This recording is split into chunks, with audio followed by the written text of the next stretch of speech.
माझा आजचा दिवस कसा गेलाय ना हे मला कोणीही विचारू नका। माझ्या 32 वर्षातला एवढा घाणेरडा दिवस माझ्या आयुष्यात गेला नाही, कारण राजसाहेबांची पहिली जाहीर सभा ही माझ्यासाठी आहे आणि मला त्याच्यात बोलावं लागणार आहे। त्याच्यामुळे ही भीती तुमची नाही आहे, तर मागे जे बसणार आहेत ना त्यांची आहे। पहिला फोन मी संदीपजींना केला की माघार घ्यायची नाही, आपण उतरलोय ते जिंकण्यासाठी आणि जिंकायचंच। मग 2024 मध्ये मुंबई ही मला वाटतं देशाची आर्थिक राजधानी आहे, तर त्याहून माहीम एवढा सुसंस्कृत अभ्यासू असा परिसर म्हणून ओळखला जातो। त्याच्यात पाणी ही आपली समस्या आहे।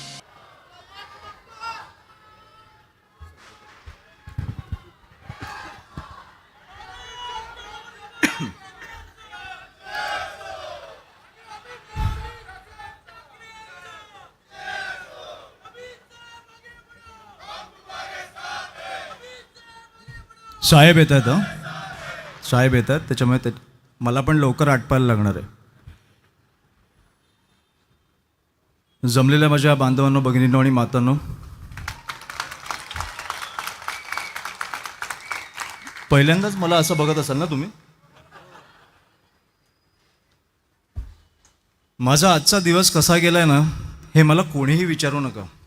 माझ्या 32 वर्षातला एवढा घाणेरडा दिवस माझ्या आयुष्यात गेला नाही, कारण राजसाहेबांची पहिली जाहीर सभा ही माझ्यासाठी आहे आणि मला त्याच्यात बोलावं लागणार आहे।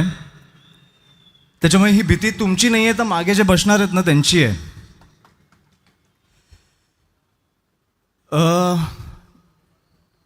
22 ऑक्टोबरला मला वाटतं आपल्या पक्षाची पहिली लिस्ट आली, त्याच्यात मी अधिकृत उमेदवार म्हणून राजसाहेबांचा जाहीर झालो।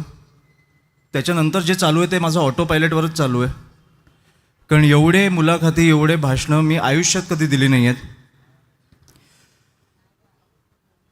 मला वाटतं लिस्ट जाहीर झाल्यानंतर 3 तासात पहिल्या शिवसेनेचा एक उमेदवार जाहीर झाला। त्याच्यानंतर माझ्या काकांना वाईट वाटलं की मी कसा मागे पडलो। 1-2 दिवसात त्यांचा पण उमेदवार जाहीर झाला।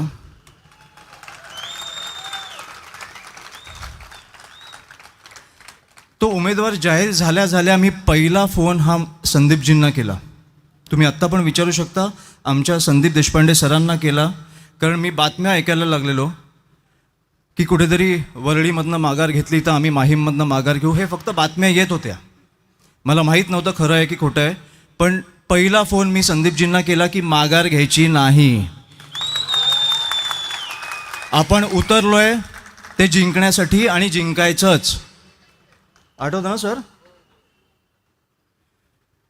त्याच्यानंतर मग माझ्या मुलाखती चालू झाल्या आणि मग त्रिकोणी एक लढत आहे, ते त्यांचे प्रश्न चालू झाले। त्रिकोणी एक लढत आहे, तुम्हाला काय वाटतं?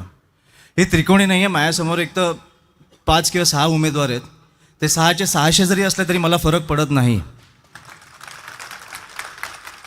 कारण माझा माहीमकरांवर विश्वास आहे।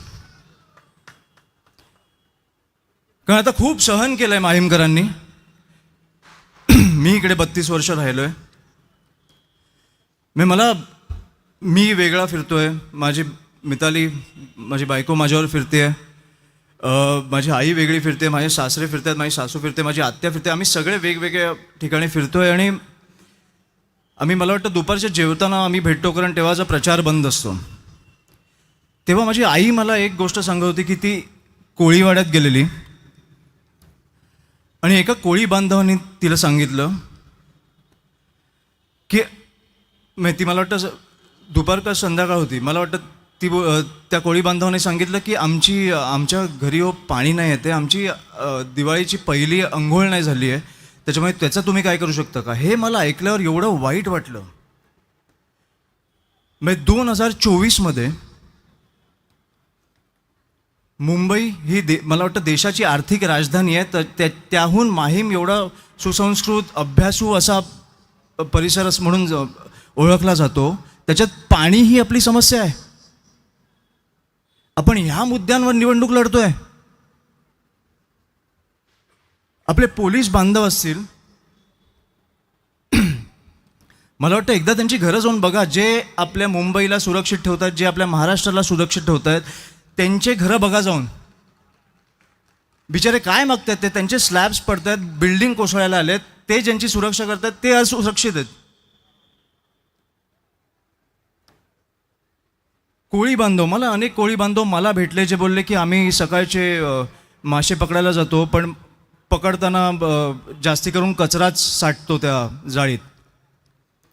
ही आपली समस्या आहे. हा समुद्र किनारा स्वच्छ करणं, साफ करणं हे माझं स्वप्न आहे, पण त्यात ह्या समस्या येत आहेत. बरं, स्वच्छ केल्यावर अनेक रोजगार होऊ शकतात ही वेगळी गोष्ट. तो स्वच्छ का तुम्हाला आपल्याला कसं झालं आहे की असं आहे ना, ठीक आहे, जगण्याची सवय झाली आहे, ती मला कुठेतरी काढायची आहे. तुम्हाला एक समुद्र किनारा कसा असावा हे तुम्ही बघितल्यावर तुम्ही अवाक व्हाल. कारण मी स्वच्छ साफ समुद्र किनारा बघितला आहे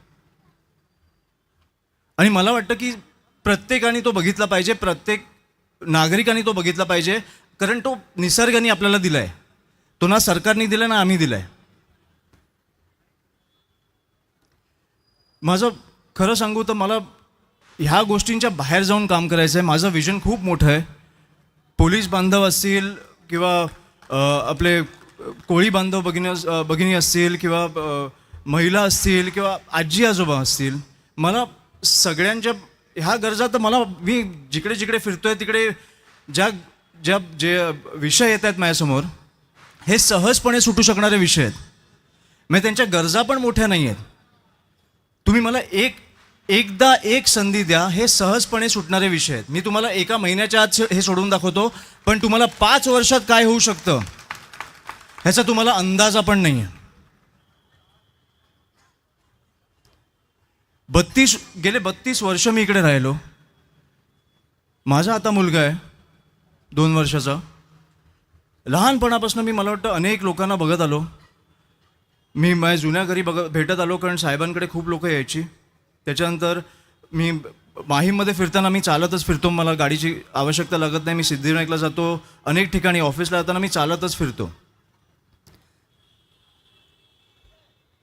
चालत फिरताना म्हणजे माहीममध्ये चालत फिरताना अनेक लोक मला अप्रोच करतात की हे विषय तुम्ही सोडवू शकता का. ह्याच्यासाठी आमदार व्हायची पण गरज नाही आहे. पण मी चालताना एक नोटीस केलं आहे की तो एक समाधान जे होतं, म्हणजे समाधान म्हणजे तो नाही, एक आयुष्यात जे समाधान लागतं ते जे होतं ते कुठेतरी कमी झालं आहे. मी आताचं तुम्ही माहीम बघितलं, मुंबई बघितलं, महाराष्ट्र बघितलं, ते समाधान ह्या शहरांमध्ये ह्या राज्यामध्ये राहण्याचं कुठेतरी कमी झालं आहे. मला ते समाधान परत आणायचं आहे. ती तुमच्या तोंडावरचं स्माईल आहे ती परत आणायची आहे आणि त्याच्यासाठी मी काम करणार आहे. त्याच्यामुळे तुमच्या मूळ गरजा आहेत त्या तर आपण सोडवूच, पण ह्या गोष्टीसाठी मला काम करायचं. आमचं विजन खूप मोठं आहे.